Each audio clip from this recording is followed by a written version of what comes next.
দর্শক আবারও স্বাগত জানাচ্ছি সুরাই নর্থ সিমেন্ট মুক্তবাক অনুষ্ঠানে গণতন্ত্র গণতন্ত্র নিয়ে আলোচনা করছিলাম অধ্যাপক ডক্টর আবুল সাঈদ, ডক্টর সাদিদ মালিক এবং কাজী সিরাজ সাহেবের সঙ্গে। আমি যেতে চাই ডক্টর সাদিদ মালিক আপনার কাছে।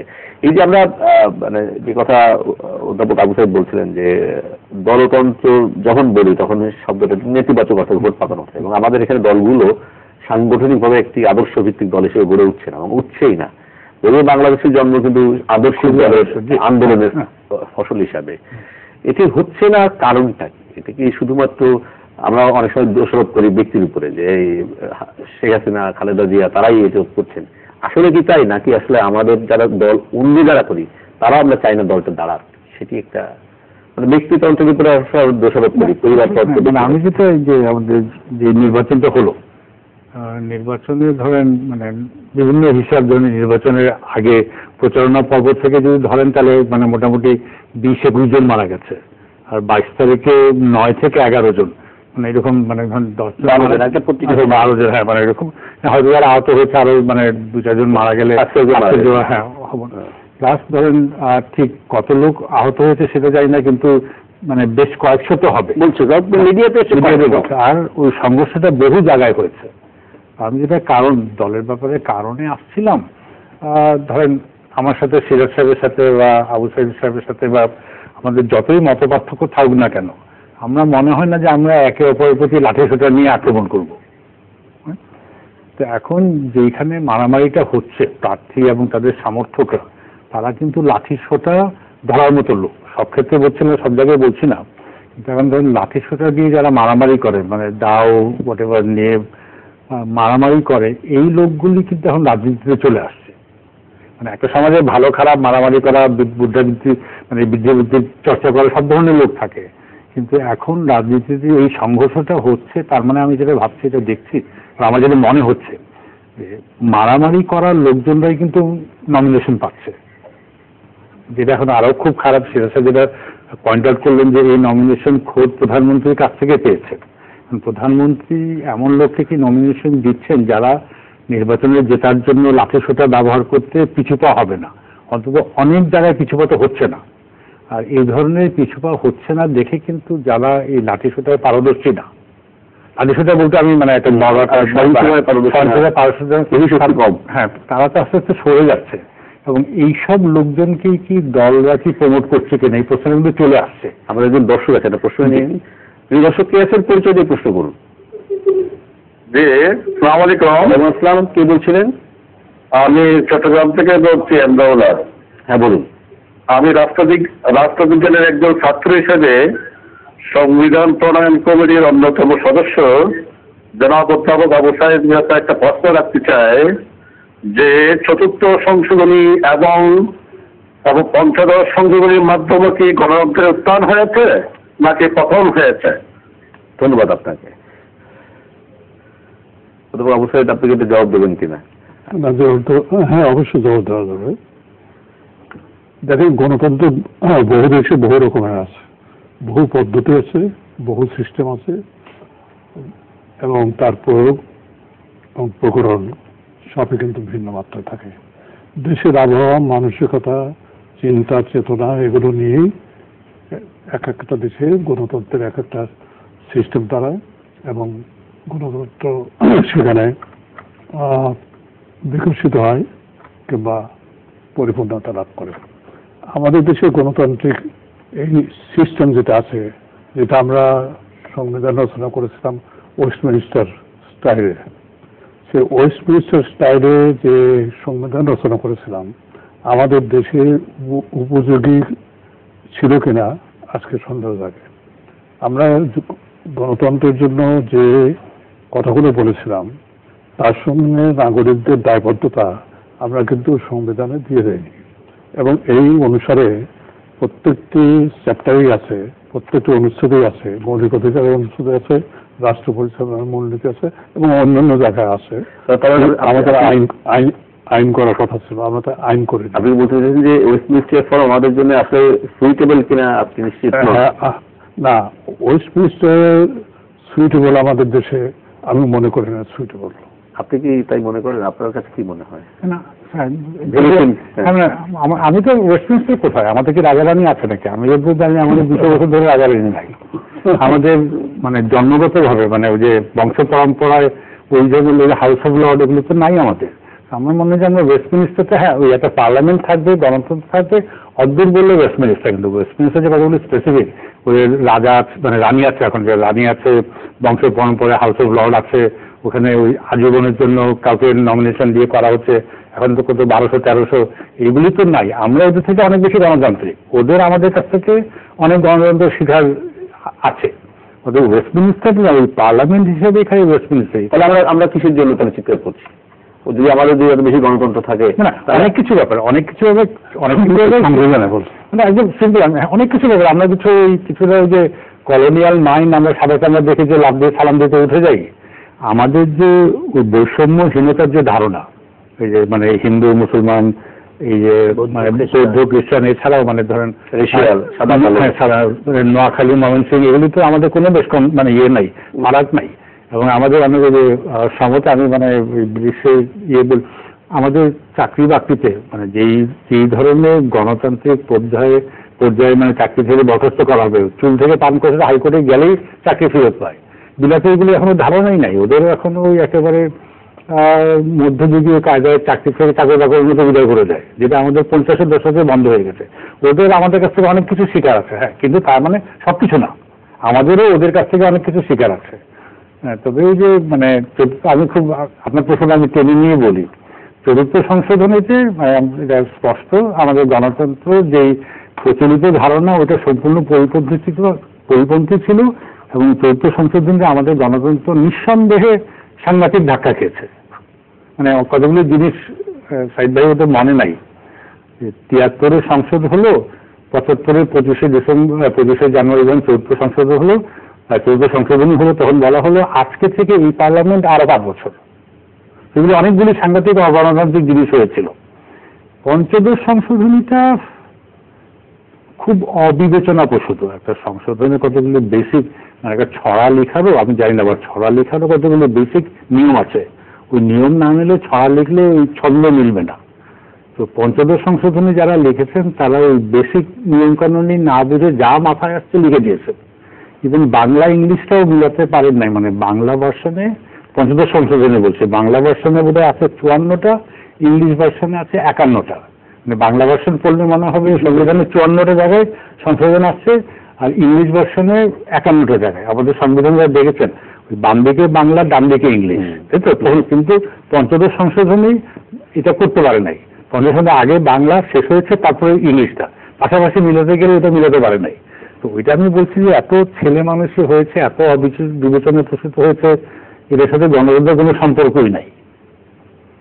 না, আমার কাছে মনে হয় একটা হচ্ছে কি আছে, এটা আপনার জনগণের আকাঙ্ক্ষার কথা বলে আমাদের গণতন্ত্র চাই। গত যে অনেক হচ্ছে বঙ্গবন্ধু তার জীবনের শুরু থেকে উন্নত অবশ্যই বলছিলেন যে সাধারণ মানুষেরও কিছু দায় দায়িত্ব থাকার কথা, যেটা আইন করা দরকার ছিল গণতান্ত্রিক পদ্ধতিতে। শুধুমাত্র সরকারি দায়িত্ব পালন করবে তা না, নাগরিকের দায়িত্ব তো আছে, কিন্তু নাগরিককে দায়িত্ব পালন করার জন্য উদ্বুদ্ধ করা, দায়িত্ব পালন করার জন্য তৈরি করা, এই দায়িত্বগুলো কিন্তু সরকারের।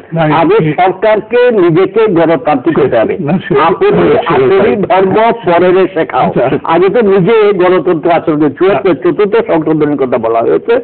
যে আমি প্রথমত বলছি গণতন্ত্র বঙ্গবন্ধুর লড়াইটা বাদে পড়লো, সারা জীবন পার্লামেন্টারি গণতন্ত্রের জন্য লড়াই করেছেন।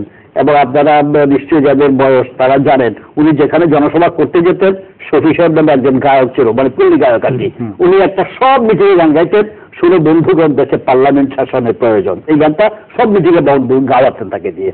তো অর্থাৎ লড়াইটা ছিল, মানুষ এটাকে গ্রহণ করেছিল, এবং মানুষ কথা বলতে চায়, মানুষ তার মত দিতে চায়, এগুলোকে মনে করে। ভোটটাকে মানুষ গণতন্ত্র মনে করে না, কিন্তু ভোটে 71 সালে 70 নির্বাচনে কি হলো, মানুষ গণতন্ত্রে যায়, এবং গণতন্ত্রের মধ্য দিয়ে যে তার প্রতিপক্ষকে, তার শত্রুকে ঘায়েল করা যায়, লাঠি সোঁটা না দিয়ে, গোলাগুলি না করে, সেটা তারা প্রমাণ করেছে।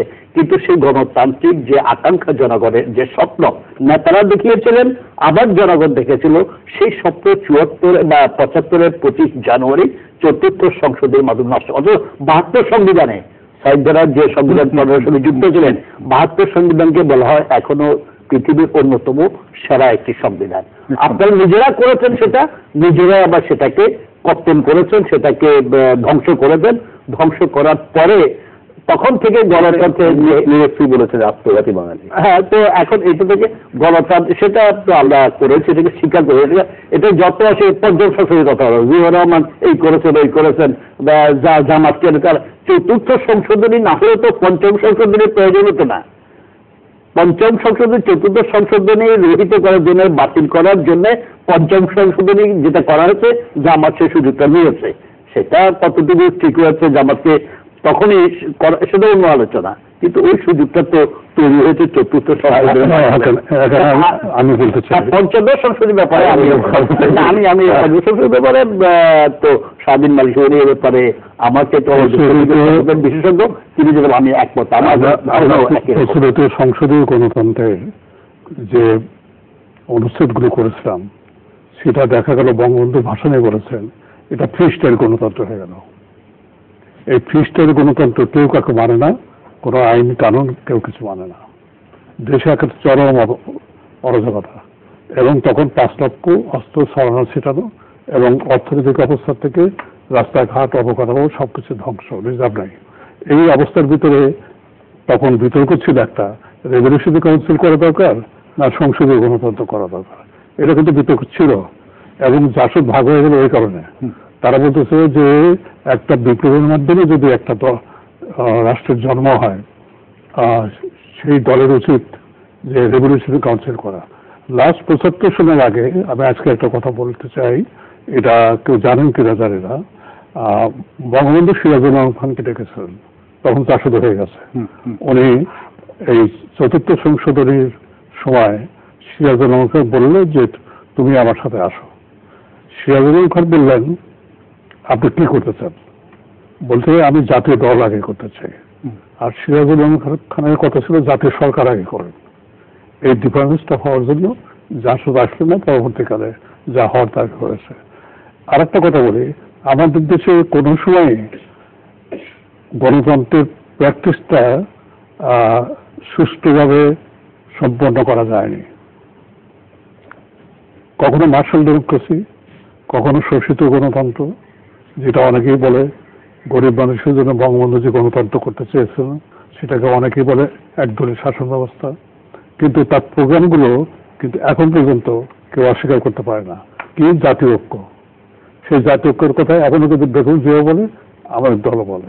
কি বলছে? কলকারখানা উৎপাদন বৃদ্ধি, জন্ম নিয়ন্ত্রণ, এই কথাগুলো কিন্তু বাকশালের বঙ্গবন্ধু যে বাকশাল নিয়ে একটা অন্য থিওরিটিক্যাল আলোচনা হওয়া দরকার, সেটা প্রয়োজনীয়, সেটা আমি আলোচনা করলে অবিচার হতে পারে, অবিচার হতে। তবে আমি এইটা মনে করি যে বঙ্গবন্ধু বুঝেছিলেন যে এখানে ধনিক বণিক শ্রেণী যেভাবে উত্থান হচ্ছে এবং শোষক এবং শোষিতের ভিতরে যে পার্থক্য সৃষ্টি হচ্ছে, এটাকে রোধ করতে গেলে একটা জায়গায় এসে শক্তভাবে দাঁড়াতে হবে। এই দাঁড়ানোর ক্ষেত্রটা উনি যখন ধরলেন তখনই জাতীয় আন্তর্জাতিক চক্র মিলে তাকে হত্যা করা হলো। আমরা একটা বিরতি নিই, বিরতি বসে এসে বাকি আলোচনা করে। প্রিয় দর্শক থাকুন আমাদের সঙ্গে, ফিরছি একটু পর।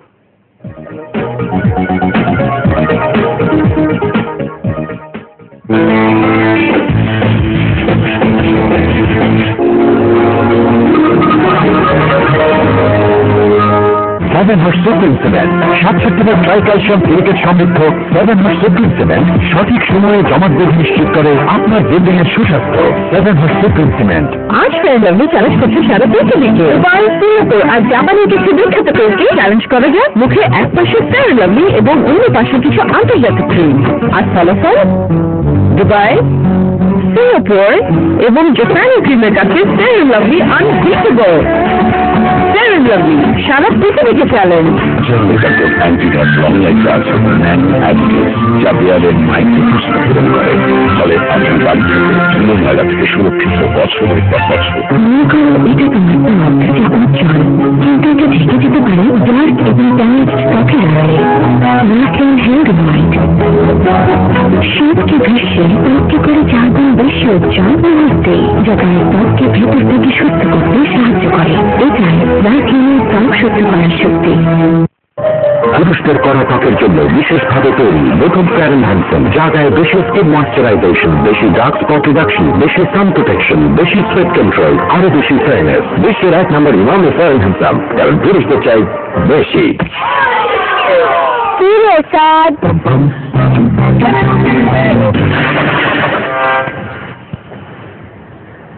কঠিন সমস্যার সমাধান করতে বাস্তবে টাইম নেয় না, এই জন্য আমার আছে পারফেক্ট সেল, যা সবচেয়ে কঠিন দাগ দূর করে অল্প সময়ে। Perfect sale, The premium metal design cell that will unlock with just 1 6-inch Quad HD screen with amazing super AMOLED display. Welcome to the smarter than anything. স্কুলে না মেয়েরা যদি দিনের বেলায় কাজ করে আর শাড়ি করে তা অ্যালাউ, কিন্তু সে একই কাজ যদি মেয়েরা রাতে করে, রাতে বাইরে নো নট অ্যালাউড। আর সাথে সেই পুরনো ডায়লগ, লোকে কি বলবো। কাউন্সিল বিশ্বাস করে মেয়েরা শাড়ি করবে 3 থেকে রাত পর্যন্ত, তাই চুলও শাইন করবে থ্রু নাইট।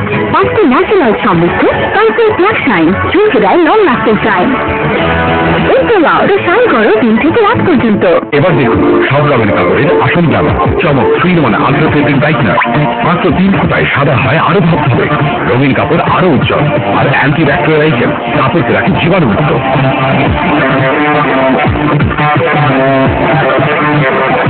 চমক 3-in-1 ultra fabric brightener, the same square quality. এমন করতে কিছু ফিল করলি? বড় এখন বড় এরপর পোকা হতে পারে। বরফ হতে পারে, ওয়াশ করার কয়েক ঘন্টা পর আবার জম অ্যাটাকের লক্ষণ। ডক্টরের জমিকে 12 ঘন্টার সুপিরিয়র পাওয়ার, যা ক্যাভিটি সংক্রমণকারী জীবাণুদের বিরুদ্ধে লড়াই করে লাগাতার। এখন থেকে শুরু করিস। ডক্টরের জমিকে antidote long life plus nano additive, যা বিয়ারের মাইক্রোপুষ্ট পূরণ করে, ফলে আপনি বাড়ি থেকে চুনো মেলা থেকে সুরক্ষিত বছরের পর বছর। ছাই এবং গুঁড়ো সাবান দিয়ে ঘষা মাজার অত্যাচারে থালা মোশন হয় না, তাদের রক্ষা করতে আছে ভিমবার মাহির রিপোর্ট। আজ হবে পরিষ্কার করার আসল পরীক্ষা। নীল ভিমবার এর 190 শক্তি কঠিনতম দাগ তুলে ফেলে সহজে, মাত্র 1 ঘষাতেই। 1 ঘষাতে আমাদের ঝকঝকে পরিষ্কার করার জন্য ধন্যবাদ দিন। ভিমবার 1 ঘষাতে তেল চর্বি পরিষ্কার। এখন 125 গ্রাম ভিমবারের সাথে একটি cover free. 7 Hush Supreme Cement 67 tricalcium silicate সমৃদ্ধ 7 Hush Supreme Cement সঠিক সময়ে জমাটবেদি নিশ্চিত করে আপনার বিল্ডিং এর সুস্বাস্থ্য। 7 Hush Supreme Cement।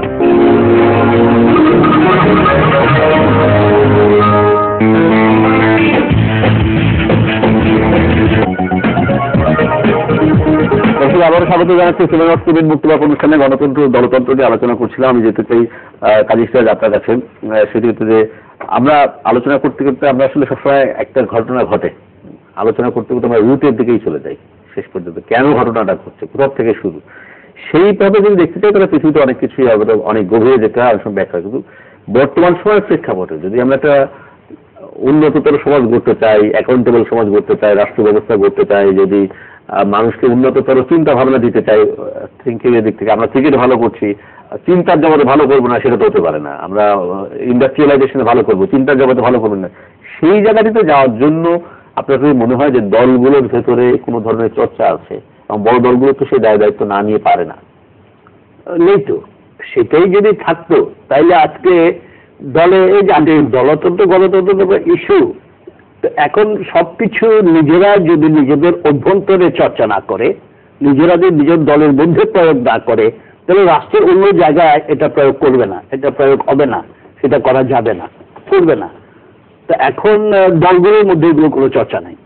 দ্বিকক্ষ বিশিষ্ট পার্লামেন্ট করে আপনার কি মনে হয় যদি এটা দ্বিকক্ষ বিশিষ্ট পার্লামেন্ট, আমি ব্যক্তিগতভাবে যেটা মনে করি, এটা আমাদের এখানে নির্বাচনের যে ব্যবস্থা, 2 বড় দলের নমিনেশন কিনতে লাগবে 3-4-5 কোটি টাকা লাগে কিনতে। তারপর অধিকাংশ ক্ষেত্রে যেমন আমাদের রাষ্ট্রপতি বলেছেন, আমাদের বর্তমান সংসদের 66% হচ্ছে এরকম ব্যবসায়ী টাকা দিয়ে, মানে এতে মিট করে তুলনি। আর প্রধান বিচারপতি একই রকম কথা বলছেন সংসদ সম্পর্কে। অর্থাৎ আমাদের এখানে সংসদে যাওয়ার যারা আইন প্রণয়ন করবেন, নীতি নির্ধারণ করবেন, সেখানে যারা বুদ্ধিদীপ্ত মানুষ আছেন, যারা কন্ট্রিবিউট করতে পারেন, যাদের এই কোয়ালিটিগুলো আছে, তাদের এই 5-7 4-5 কোটি টাকা নমিনেশন কেনা এবং ইনিশিয়ালি গিয়ে কোটি কোটি টাকা খরচ করে জিতে আসা সম্ভব না। এই ধরনের লোকগুলোর সেবা যদি রাষ্ট্র নিতে চায় এবং আইন প্রণয়নের ক্ষেত্রে, নীতি নির্ধারণের ক্ষেত্রে চাইলে এরকম একটা ব্যবস্থা আমার মনে হয় উত্তম ব্যবস্থা হতে পারে।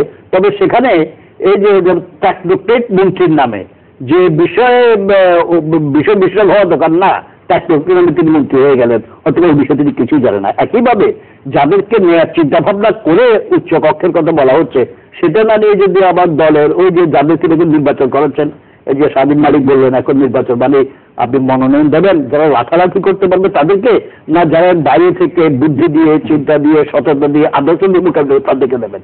এখন সেরকম যদি তাহলে তো দরকার নেই, মানে হয় না। তো এটা করেই শুধু হবে না, আসল কথা হচ্ছে দলের মধ্যে এই চিন্তাগুলো আমরা পরিষ্কার হতে হবে, পরিচ্ছন্ন হতে হবে। তো উনি যেগুলো বলেছেন দ্বিকক্ষ বিশিষ্ট এবং যে পার্লামেন্ট যে বক্তৃতা দিলেন সংসদে, ভেরি গুড। এটা ওর কাউন্সিলের দরকার ছিল না, উনি প্রস্তুত করেছেন, এটা একটা কাউন্সিলের দরকার ছিল না। তো এটা উনি একটা প্রেস কনফারেন্স করে বলে দিতে পারছেন। এটা থেকে দলীয় সমাবেশ হয়েছে, কাউন্সিলে যেটা হয় একটা জাতীয় কাউন্সিলে একটা রাজনৈতিক দলের, এই যে দলতন্ত্রের কথা বলছেন, দলের গঠন একটা কাউন্সিলে যেটা হওয়ার কথা, কাউন্সিলে সেটা হয়নি। কিন্তু এই যে দলের যে বিষয় আলোচনা যেগুলো বা উনি করলেন, যে সাধারণ সম্পাদকের রিপোর্টটা জাতীয় কাউন্সিলেরও বাংলাদেশ জয়লাভ করেছে, 3 দলে 2 রান করতে হবে, 3 বলে 2 রান হয়ে যাবে। তো এখন এই যে এই জিনিসগুলো ভারপ্রাপ্ত মহাসচিব 5-6 বছর যদি ভারপ্রাপ্ত আছেন, ওনার ভাগটাও কমলো না। আপনি দলের মধ্যে রাজনীতি, আপনি বক্তৃতা দিলেন, আপনার রণকৌশলটা বললেন, আপনি যার লক্ষ্য আছে ক্ষমতায় যেতে হবে, ক্ষমতা দিয়ে কি করবেন বললেন, কিন্তু রাজনীতি, আপনার দর্শন, আপনার আদর্শ, এই ব্যাপারে তো কোনো আলোচনা হয় না। কাউন্সিলে কিন্তু এগুলো আলোচনা হয়। এটা হচ্ছে গণতন্ত্রহীনতার লক্ষণ। আপনি এবার সংবিধানে এমনিতে তো পার্টির 4% অনেক ক্ষমতা দেওয়া হয়েছে, তিনি যে কোনো অপারেশন করতে পারেন, এই করতে পারতেন, ওই করতে পারেন। এবার অপসারণ না, তিনি আবার বাড়াতেও পারবেন। আগে তো 4% ইচ্ছা করলেই কাউকে গড়ে উঠতে পারছেন না, উনি এখন কমিটি ভাঙতে পারবেন, কমিটি গড়তে পারবেন। এটা দুর্বল আওয়ামী লীগের কি অবস্থা আছে? ইউনিটারি ফর্ম অফ গভর্নমেন্টে সেখানে দ্বিকক্ষ বিশিষ্ট পার্লামেন্টের প্রয়োজনীয়তা আছে কিনা আমাদের বিচার বিশ্লেষণ করে দেখতে হবে। একেবারে একতরফাভাবে বলা যাবে না দ্বিকক্ষ বিশিষ্ট পার্লামেন্ট থাকতে হবে। যেসব দেশে দ্বিকক্ষ বিশিষ্ট পার্লামেন্ট আছে সেখানে ফেডারেল টাইপ অফ গভর্নমেন্ট থাকে। সেই ফেডারেল টাইপ অফ গভর্নমেন্টের তাদের স্বার্থ এবং তাদের লোকদের, রাজনীতিবিদ বলেন কিংবা চিন্তাবিদ বলেন, বিশেষজ্ঞ বলেন, তাদেরকে প্রোভাইড করার জন্য এটা করতে পারে। কিন্তু এখানে যদি parliamentary system of government, unitary form of গভর্নমেন্টের ভিতরে দ্বিকক্ষ বিশিষ্ট পার্লামেন্ট যদি করি, তাহলে এটা কনফ্লিক্ট শুরু হয়ে যাবে। তার নির্বাচক মন্ডলী কি হবে? এতে প্রথম আসবে কারা নির্বাচন মন্ডলী। যেমন রব সাহেব দ্বিকক্ষ বিশিষ্ট পার্লামেন্টের কথা বহুদিন ধরে বলে আছে। ওনার কনসেপ্ট হলো পেশাজীবীদের নিয়ে দ্বিকক্ষ বিশিষ্ট পার্লামেন্ট করা। এরকম জিনিসপত্র আছে। সে যাই হোক, আমার মনে হয় না তাহলে বাংলাদেশকে 7টা প্রদেশ করে, ঈশ্বর সাহেবের প্রস্তাব 7টা প্রদেশ করে 7টা ভাগ করে ফেডারেল গভর্নমেন্ট করলে এই মুহূর্তে এটা খুব এই মুহূর্তে মোটেই প্রয়োজনীয় আলোচনা না। আমাদের আরো বেসিক সমস্যাগুলি মানে দলের মধ্যে কোনো গণতন্ত্র নাই, নির্বাচন ব্যবস্থাটা ভণ্ডুর হয়ে যাচ্ছে, ভেঙে পড়ে যাচ্ছে, প্লাস ক্ষমতার কুক্ষিগতকরণ, এইগুলি সবকিছু হচ্ছে একজন। এইগুলি নিয়ে আলোচনা করা এটা হবে মনে হয় একটু দলের মধ্যে যদি গণতন্ত্র হতো। দল গণতন্ত্র হবে না, আর অগণতান্ত্রিক দল দেশে গণতন্ত্র করবে বা গণতন্ত্র অনুযায়ী দেশ চালাবে, এটা তো মানে সব দলে মানে সাহেবের দলে তো একই অবস্থা। মানে আজকে কে কোন পদে আসছে যাচ্ছে, সকাল একজন বিকাল একজন, সবই এসব সাহেবের ইয়েতে মানে ইচ্ছায়। অতএব এই জিনিসটা মানে খুবই এখন দলগুলির মধ্যে গণতন্ত্র অত্যাবশ্যকীয় হয়ে পড়েছে। আমি গঠনতন্ত্রের গণতন্ত্রের কথা আছে কিন্তু প্রয়োগ নাই, সেটা নির্বাচন কমিশনের মতো ক্ষমতা দেওয়া আছে, ভোগ করতে পারে না। এখন এই যদি সিচুয়েশন হয় তাহলে মানুষ আশা করার জায়গাটা কোথায়? গণতান্ত্রিক ব্যবস্থার জন্য এবং একটু উন্নততর সমাজ নির্মাণের জন্য তো দলগুলো ভূমিকা রাখার দরকার। একদম এই শুরুটা কিন্তু স্যার আমি আপনার শুরুটা কিন্তু ইউনিয়ন পরিষদের নির্বাচনে হতে পারত। সিরাজ সাহেব যে প্রশ্নটা তুলেছেন, ইউনিয়ন পরিষদে আরো আর 4টা ধাপে হবে, ঠিক আছে, 2টা ধাপের আরো নমিনেশন হয়ে গেছে। আওয়ামী লীগের মতো দল এখন অন্তত এখনো সময় আছে যে ইউনিয়ন পরিষদে কে চেয়ারম্যান হবে এইটা প্রধানমন্ত্রীকে এটা নিয়ে বিরক্ত করার দরকার নেই। প্রধানমন্ত্রী দেখবেন দেশের ব্যাপারে আন্তর্জাতিক ব্যাপারে সবকিছু এই মানে কোন ইউনিয়ন পরিষদে 3000 লোকের ভোটে কে হবে এটা প্রধানমন্ত্রী বা পার্লামেন্টারি বোর্ডের কাজ না। অন্তত এখান থেকে তো ক্ষমতার বিকেন্দ্রীকরণ হলো দলের মধ্যে। অন্তত এই জিনিসটা প্রথম পদক্ষেপ। এরপরে যে স্থানীয় সরকারগুলি আছে সেইখানে মানে দলের অন্যান্য ইউনিটগুলি এগুলি করবে, ওখান থেকে তো শুরু করা যেতে পারে। না, সংবিধানে তো একটা কন্ট্রাডিকশন রয়েছে। এক জায়গায় রয়েছে স্থানীয় শাসন আর ইউনিট আছে স্থানীয় সরকার। গভর্নমেন্ট হয় তাহলে মন্ত্রণালয়ের অধীনে যায়, আর স্থানীয় শাসন অনেক স্বায়ত্ত শাসনের দিকে যায়। এই জায়গাটা তো পরিষ্কার না। এগুলো যার জন্য দেখা যায় যে নির্বাচিত প্রতিনিধিত্বে লোকাল গভর্নমেন্ট কর্মকর্তারা কিংবা মন্ত্রীরা তাদের সরিয়ে দিচ্ছে, যেটা নির্বাচিত গণতান্ত্রিক একটা ব্যবস্থার ভিতরে যারা মেয়র হয়েছে, ইউনিয়ন পরিষদ চেয়ারম্যান হয়েছে, তাদেরকে এইভাবে সরানোটা গণতন্ত্রের মূলেই কোটাটা রাত। সেজন্য এগুলি মানে এই ছোটখাটো জিনিসই বদলান, আমি ওইটাই বলছি নিয়ে আসা দরকার, যেটা স্বার্থ সংস্থা। এগুলো তো আগে দলের মধ্যে বদলাতে হবে, সিদ্ধান্ত হতে হবে, তারপর প্রয়োগ করতে হবে। এখন এক ধরনের যেটা সাবির মালিক বলছিলেন যে ইয়ে চলছে, এলোপাথারি ভাবে সবকিছু চলছে, সেই এলোপাথারি কোপাকুপি এরকম আর কি। মানুষ উনি লিখেছেন যে একটা মানুষকে এলোপাথারি কুপিয়ে হত্যা করা হয়েছে, তো এখন এলোপাথারি সবকিছু করে দেশের গণতন্ত্রকে এ জায়গায় নিয়ে যাওয়া হচ্ছে। জনগণের মধ্য থেকে আমি মনে করি জনগণের মধ্য থেকেই এগুলোর বিরুদ্ধে আজ না হোক কাল হোক পরশু প্রতিরোধ গড়ে উঠবে এবং জনগণের মধ্য থেকেই গণতান্ত্রিক শক্তির অভ্যুদয় হবে। আচ্ছা, একটা বিষয় দেখেন, যারা স্বতন্ত্র তারা 103টা, অনেক বেশি পেয়েছে, যে 103টে দ্বিতীয় দল এরা আসলো কিভাবে? এটা ভারতের নির্বাচনে তো তাই হয়েছে, তাহলে কোন দলকেই মানুষ ওইভাবে গ্রহণ করছে না। এই যে দ্বিদলীয় ব্যবস্থা আমাদের দেশে। আচ্ছা, বিএনপি যে পেয়েছে, আমি আমার এলাকা বলি, বিএনপির লোকেরা নিজেরই মনের দিক থেকে দুর্বল ছিল, দুর্বল আছে, পালিয়ে বেড়াচ্ছে, এগুলো আছে। সেজন্য শক্তভাবে দল দুটো যদি শক্তভাবে দলীয় নীতি আদর্শ নিয়ে মাঠে থাকে এবং জনগণের কাছে জনগণকে ঐক্যবদ্ধ করে শক্তি সঞ্চয় করে, সেখানে কিন্তু এই ধরনের চুরি চামারি চোরজগতি কারচুপি ওই যে কোপানো টোপানো এগুলো অনেক কমে যাবে। আর একটা বিষয় আমি বলি, সেটা হলো এই প্রথমবারের মতো নির্বাচন কমিশনকে যতই দোষ দেয় না কেন, নির্বাচন কমিশন এই প্রথম একটা বাতাবরণ সৃষ্টি করেছে, সেটা হলো এই বেশ কিছু পুলিশ অফিসারকে বরখাস্ত করেছে। এই বরখাস্তটা হওয়া দরকার অন্তত 50% জায়গায়, আমি যত খবর রেখেছি সেখানে 11-15 জন দিয়ে এটা রেমিডিজ হতে পারে না। কারণ সব জায়গায় আমার নিজের অভিজ্ঞতা দেখেছি যে পুলিশ আইন শৃঙ্খলা বাহিনী এই নির্বাচনকে নিয়ন্ত্রণ করে এবং প্রিজাইডিং রয়েছে যারা থাকে তারাও তাদের স্বাগ্রত হয়। সেজন্য নির্বাচন সুষ্ঠু করার ক্ষেত্রে নির্বাচন কমিশনের শক্তভাবে যদি আজকে দেখতাম যে পুলিশ অফিসার 100 সার্ভে হয়ে গেছে, আজকে দেখতাম প্রিজাইডিং অফিসার 100 সার্ভে হয়ে গেছে, তাহলে পরবর্তীকালে কিন্তু একটা সুস্থ একটা ভিত্তি দাঁড়াতো যে নির্বাচনের ক্ষেত্রে কারচুপি এটা হলো না। আমরা যত খবরে ভারত বোধহয় 1 রানে জিতে গেল, অসাধারণ প্রতিরোধ গড়ে তুলছেন বাংলাদেশি। বলে তীরে এসে তরি দিব, 1 রানে যদি হেরে গিয়ে থাকে অনেক ভালো।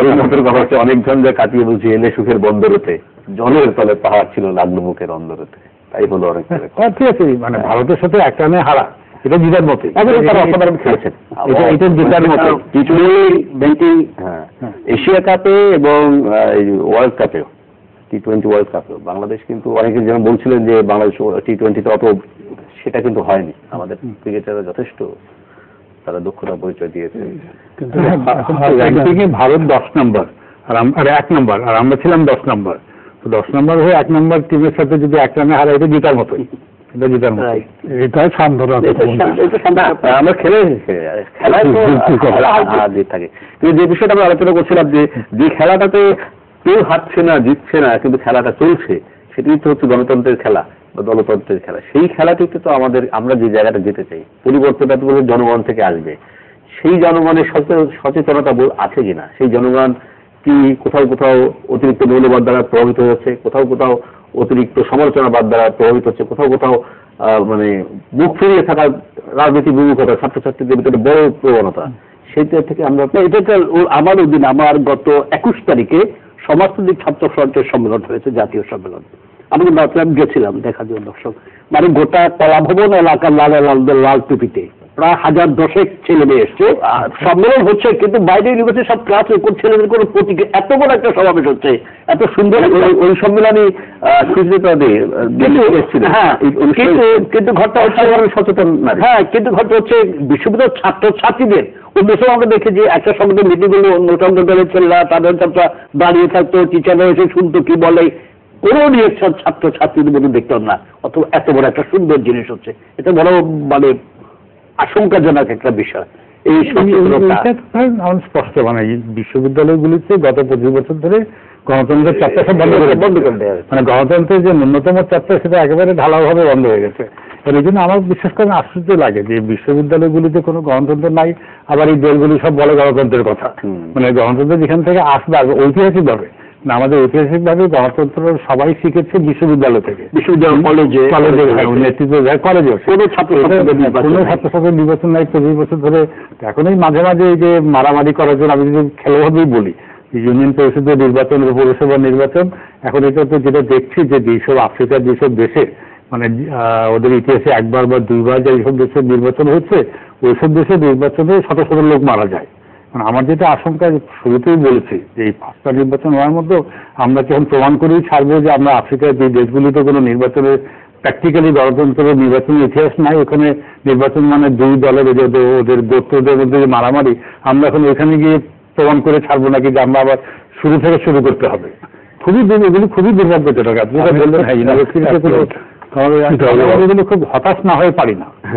বিশ্বায়নের যে প্রভাব, এই বিশ্বায়নের যুগে বিষয়টা হলো যে এখানে মনোভাব এবং শেষ করতে স্বার্থপরতা এবং অর্থ ভোগ বিলাসের বিশ্বব্যাপী যে একটা অভিঘাত চলছে, তার ঢেউ বাংলাদেশে আছে।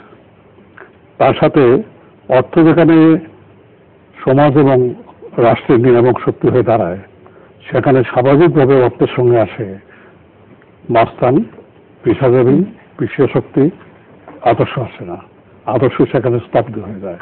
অসংখ্য ধন্যবাদ অধ্যাপক ডক্টর আবু সাঈদ, কাজী সিরাজ, ডক্টর সাদিদ মালিক আমাদেরকে সময় দেওয়ার জন্য। যে আলোচনা করতে করতে যেখানে এসে দাঁড়ালাম, আমরা এই কথাটা কয়েকদিন ধরে আমরা ভেতরে ভেতর নিজেরাও আলোচনা করি। আমরা যখন আলোচনার সিদ্ধান্ত নিতে চাই যে কি বিষয় নিয়ে আলোচনা করবো, তার সঙ্গে ফিল করছি যে আমরা নিজেরাও অনুভব করছি আসলে শিক্ষাঙ্গনে ইতিবাচক ছাত্র রাজনীতি, ইতিবাচক রাজনীতি চর্চা হওয়া খুব জরুরি। সেটা সরকার পতনের আন্দোলন হতে হবে না, সেটা সমাজ বদলের আন্দোলনটা শিক্ষাঙ্গনে তীব্রতর হওয়া দরকার। সেই আন্দোলন নতুন নেতৃত্ব তৈরি এবং সেই আন্দোলন থেকেই নতুন রাজনীতি তৈরির প্রক্রিয়াটা চালু করা দরকার।